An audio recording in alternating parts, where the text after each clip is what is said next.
It's going to be a family effort. Get on with it. Deal with and let's just make it happen. I mean, that's all you can do, right? Give it your 110%. Fans who think they know Minnie Beets are about to be shocked. Behind the tough bookkeeper seen on Gold Rush is a past most viewers have never heard about. Before the Klondike and long before Paradise Hill, Minnie lived a life that looks nothing like the one fans see today. Her journey from a small European village to the Yukon wasn't simple, and some chapters have been carefully left out. Many believe she's the real power behind the Beets empire. But how did she really get there? And what is she hiding from the world? Join us to find out what fans never knew about Minnie. Oh my God! Yeah! That's awesome! The bakery girl who fell for the boy next door. Minnie Beets was born in a small province in the northern Netherlands.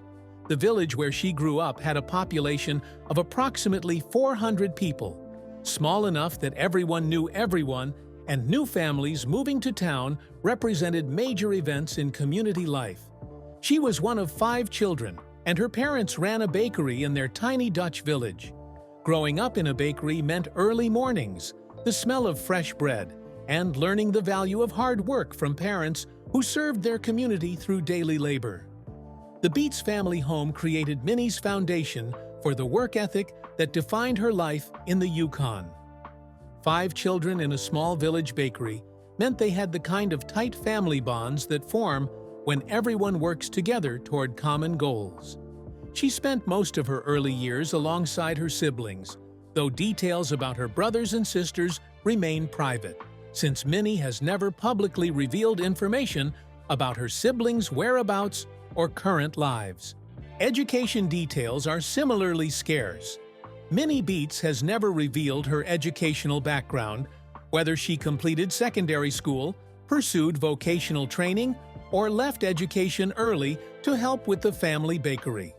What's clear is that her real education came from practical experience, learning to manage a household, contribute to a family business, and navigate the complexities of small village Dutch life in the 1960s and 70s. When Minnie was 6 years old, a new family moved in next door, which included a 7-year-old boy named Tony Beets. Tony's family had relocated from Weidens, another small Dutch village, bringing with them a farm boy who would eventually become one of the Klondike's most successful gold miners. The proximity of their homes meant Minnie and Tony grew up as neighbors, seeing each other daily, playing together as children, and gradually transitioning from childhood friends to something more. The transformation from neighbors to romantic partners didn't happen overnight. Tony and Minnie started dating when she was 20 years old, after more than a decade of knowing each other.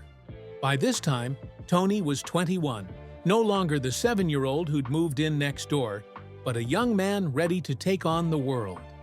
Their courtship took place in the same small Dutch village where they'd grown up. After dating for approximately 18 months, Tony made a life-changing decision. He decided to immigrate to Canada to pursue better employment opportunities. The Netherlands in the early 1980s faced economic challenges, and young men like Tony saw limited futures in traditional farming or small village life. Canada represented the chance to build something bigger than what their Dutch village could offer. Tony initially thought he would go to Canada alone, but Minnie quickly corrected him, insisting they go together. This was more a declaration than a suggestion. If Tony was leaving for Canada, Minnie would be by his side. But there was a practical problem. In 1980, unmarried couples couldn't simply immigrate together. For Minnie to accompany Tony to Canada, they needed to be married. The couple got married on December 18, 1980, when Minnie was 23 and Tony was 24. Their wedding was held in the Netherlands and captured the essence of early 1980s style. Shortly after their wedding, Tony and Minnie immigrated to Canada with just $300 between them. $300, that's all 2 young Dutch immigrants had to start a new life in a foreign country. There were no safety nets, no wealthy relatives to fall back on, and definitely no guaranteed employment. The only thing they had was just $300 and the determination to build something from nothing. But would Minnie's first years in Canada prepare her for the gold mining empire she'd eventually help build? Or would the culture shock and harsh reality of immigrant life prove too difficult to overcome? The hidden healthcare phase. Upon reaching Canada, Tony initially worked on a dairy farm near Salmon Arm, British Columbia, while Minnie began building her own career path separate from her husband's agricultural work. Most Gold Rush fans assume Minnie went straight from the Netherlands to gold mining, but the reality is far more complex and impressive. Minnie worked as a home healthcare provider for 13 years before joining Tony in the mining business. 13 years, more than a decade spent caring for the sick, the elderly, and the vulnerable in Canada's Yukon territory. This wasn't casual work or a temporary job while waiting for something better. Home health care was Minnie's career and contribution to their household income during the crucial years when Tony was establishing himself in various industries. Home health care in the 80s and 90s, Yukon was challenging work. The territory's harsh climate, isolated communities, and limited medical infrastructure meant that healthcare providers often had to travel long distances in dangerous weather to reach patients who couldn't access traditional medical facilities. Home healthcare workers provided the essential services, offering companionship to people who might go days without seeing another soul.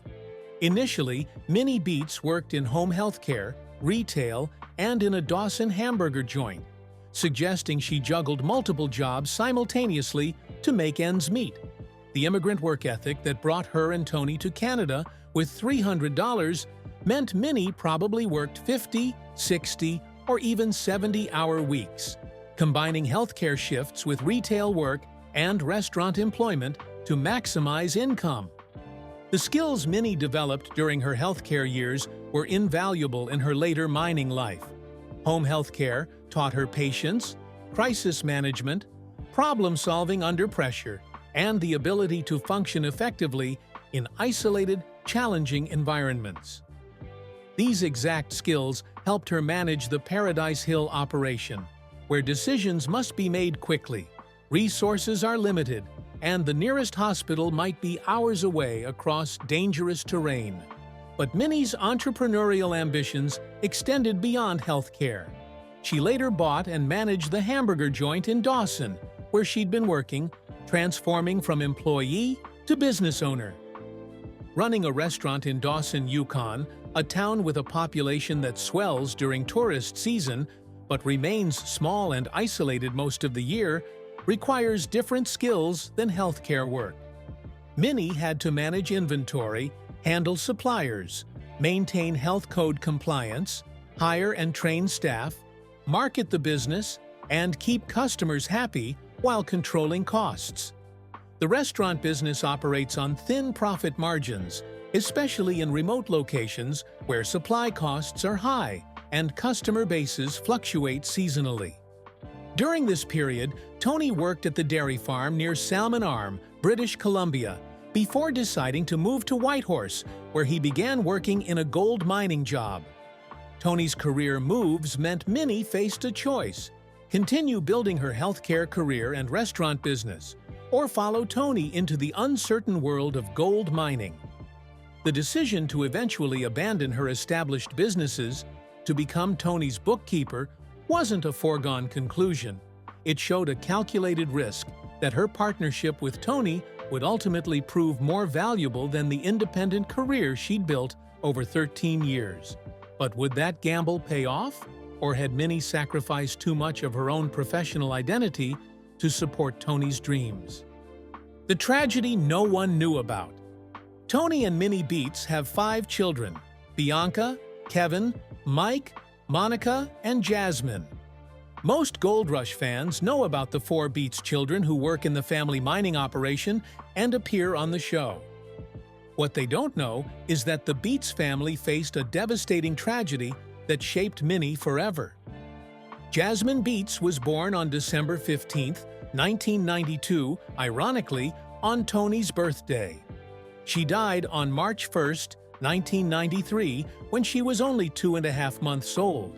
Some sources indicate Jasmine had an extra chromosome, suggesting she was born with Down syndrome or another chromosomal condition that led to medical complications her tiny body couldn't overcome. The death of an infant is a trauma that never fully heals. Minnie and Tony lost their youngest daughter before she'd even experienced her first spring, before she'd developed a personality or spoken her first words. For a mother who'd spent 13 years as a healthcare provider, caring for others, being unable to save her own baby daughter must have been devastating beyond description. Gold Rush never addressed Jasmine's death on camera. The show focuses on mining drama, family conflicts over business decisions, and the physical challenges of extracting gold from frozen ground, not on the deep emotional scars that define the Beets family. Viewers see Minnie as the tough bookkeeper who doesn't take nonsense from Tony, but they don't see the mother who buried her infant daughter in the Yukon's frozen ground. The timing of Jasmine's death, 1993, coincides with the period when Tony was establishing himself in gold mining, and Minnie was transitioning from her healthcare and restaurant careers to becoming the family's bookkeeper. Grief doesn't pause for career transitions or financial pressures. Minnie had to continue functioning and supporting Tony's mining ambitions, all while processing the loss of her baby daughter. Life wasn't always easy for their children, as the pair treated them as co-employees in the farm and ranch. The surviving Beets children started working with their parents at young ages and were paid on a daily basis for their labor. This wasn't child labor exploitation, but rather a continuation of the work ethic Minnie learned in her parents' Dutch bakery. Everyone in the family works and shares in both the struggles and the rewards. Monica, born just months after Jasmine's death, grew up in the shadow of the sister she never knew. Jasmine's death remains one of the Beets family's most closely guarded sorrows, mentioned briefly in biographies but never discussed or used for television drama. Minnie carried this grief while building a mining empire and raising 4 other children in one of North America's harshest environments. But how did this tragedy shape the woman who would become known as the person Tony Beets can't say no to? More than just a bookkeeper. Minnie Beets has worked as the bookkeeper at Paradise Hill for more than 10 years, but that title dramatically understates her actual role in the Beets mining empire. Calling Minnie the bookkeeper is like calling Tony a guy who digs holes, technically accurate, but missing the larger truth. Minnie is the backbone of the family mining operation. She controls the purse strings tightly and frequently argues with Tony over the fortune he is pouring into the dredges. She is the only person Tony can't say no to, which speaks volumes about both her authority within the family business and Tony's recognition that her financial judgment protects them from bankruptcy. Minnie's job is ensuring that the money coming in exceeds the money going out, which is harder than it sounds when your husband is Tony Beets, a man known for big gambles, ambitious projects, and a willingness to bet the farm on ideas that might or might not work. In Season 5, Tony purchased a 75-year-old gold dredge for $1 million with the intention of restoring it to full mining operation. This wasn't a whim. It was a calculated risk that required years of work, additional investment, and Minnie's financial management to ensure the project didn't bankrupt them. Fans have noticed Minnie's crucial role.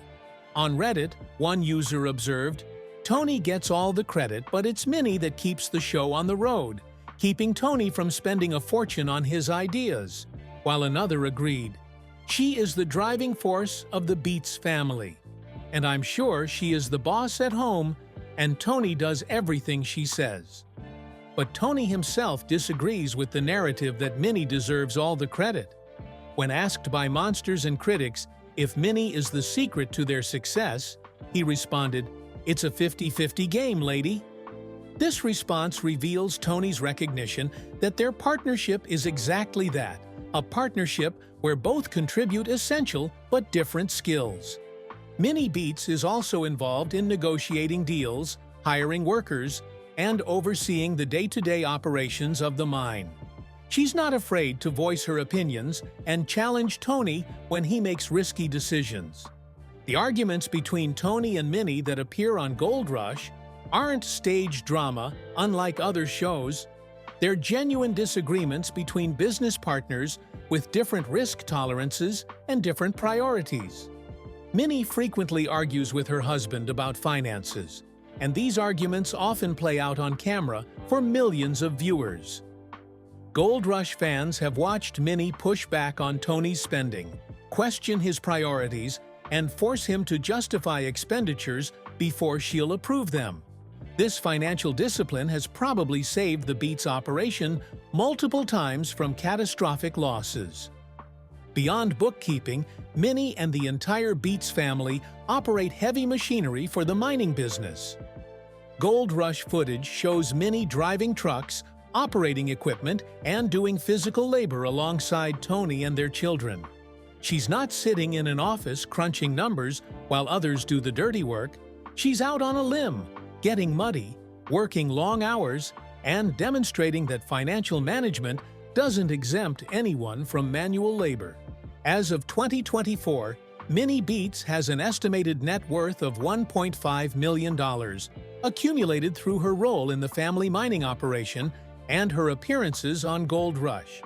Some sources cite different figures, ranging from $250,000 to $4 million, but all agree that Minnie has built substantial wealth through decades of smart financial management and hard work. Together, Tony and Minnie Beets have a combined net worth estimated at $15 million, with their Paradise Hill operation turning over $30 million worth of gold in 7 years as of 2021.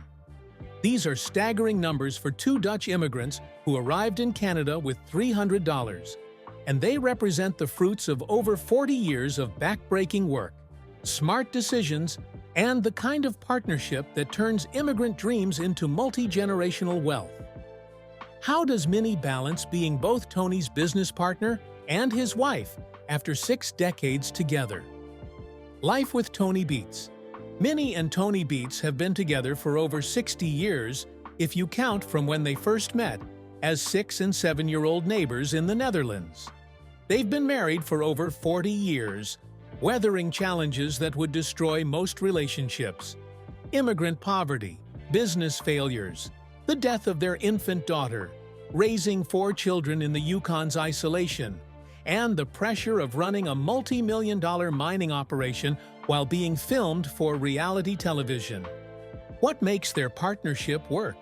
The answer seems to be mutual respect, clearly defined roles, and Tony's recognition that Minnie's judgment deserves equal weight to his own. Tony is the public face of the operation, the loud, profane, ambitious miner willing to bet everything on vintage dredges and risky claims. Minnie is the private force that makes Tony's public performance possible, providing the financial discipline, business management, and emotional stability that keep the whole enterprise from collapsing. During the off-season, the Beets family resides in Arizona, escaping the Yukon's brutal winters for warmer climate. The power couple spends quality time together in Maricopa, Arizona, whenever they're free, suggesting they've found ways to maintain their relationship beyond just business partnership. Their love story really is one of a kind, and they give serious relationship goals to fans who've watched them navigate decades of challenges while maintaining genuine affection and respect for each other. The wedding photos from 1980 show 2 young Dutch kids dressed in early 80s finery, embarking on an adventure neither could have fully imagined. The current photos show 2 gray-haired mining legends who've built an empire together. Minnie Beets is not quite active on social media. She is not active on Twitter or Facebook, and she doesn't have an Instagram account. This absence from social media distinguishes Minnie from many reality TV personalities who cultivate online personas and engage constantly with fans. Minnie's privacy preference suggests she views Gold Rush as a job rather than a lifestyle. When cameras aren't rolling, she lives quietly without seeking additional attention or validation from strangers. Minnie has appeared in more than 150 episodes of television throughout her television career, including Gold Rush, The Dirt, Gold Rush, Winter's Fortune, and Gold Rush, White Water. That's over 150 episodes where millions of viewers watched Minnie manage finances, argue with Tony, operate machinery, and demonstrate the skills that make the Beets operation successful. Yet, despite this extensive television exposure, she's maintained remarkable privacy about her personal life, her feelings, and her internal world. Minnie is also a model and spokesperson for Gorilla Cookies Agency, suggesting she's leveraged her Gold Rush fame for additional business opportunities beyond mining. The spokesperson role demonstrates Minnie's recognition that her television visibility has value that can be monetized through endorsements and partnerships. What does the future hold for Minnie and Tony?